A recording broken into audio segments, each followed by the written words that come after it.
Luni sul Mignone, or Luni on the Mignone River in the Lazio region, is one of the oldest Etruscan sites remaining before consolidation of the villages and population growth stopped in the final Bronze Age, when their abandonment corresponds to the birth of the states of the early Iron Age.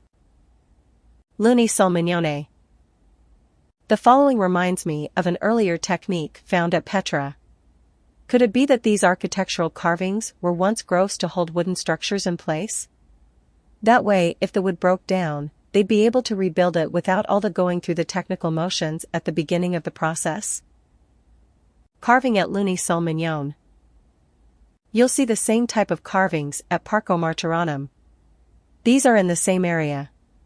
The hike and photos can also be found here. Terza Mola, Fiume Bidano Loop from Barberano Romano.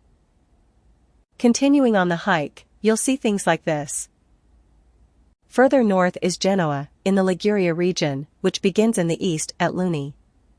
Apparently, the origins of the name Liguria are unknown, but I'd submit to you that it was Etruscan, and the reason the Genoese Empire, when it was the Commonwealth of Italy, had all the trade routes of the Etrusco-Phoenicians because they're the same culture, system, people, etc. According to Wiki, Luna was the frontier town of Etruria, on the left bank of the river Macra, now Magra, the boundary in imperial times between Etruria and Liguria. 3. When the Romans first appeared in these parts, Etruscans and the Ligurians were already in possession of the territory. 4. I don't subscribe to the ability to accurately date things, but that's not the point of this article. I just want to make that known so it doesn't come across like these are my claims. There is another thing that is worth observing, but it also may be nothing.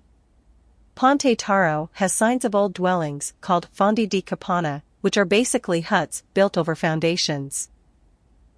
I couldn't help but notice similar patterns to the cup and ring art found in other places the Celti have occupied.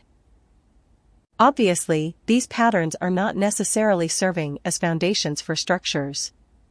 Some are likely for reckoning, accounting, marking territory, or even food preparation. However, whether they're used for construction in any capacity or for other purposes, we may discover a form of diffusion should one culture have taught another how to carve into stone like this, as tools of a certain hardness are required. For those who are interested in learning about the diffusion that the Celtic Etrusco-Phoenicians have spread around the world, as well as your ancient heritage, dive into the Holy Sailors, click the image. The rest of this article is extensive. Become a member to access it.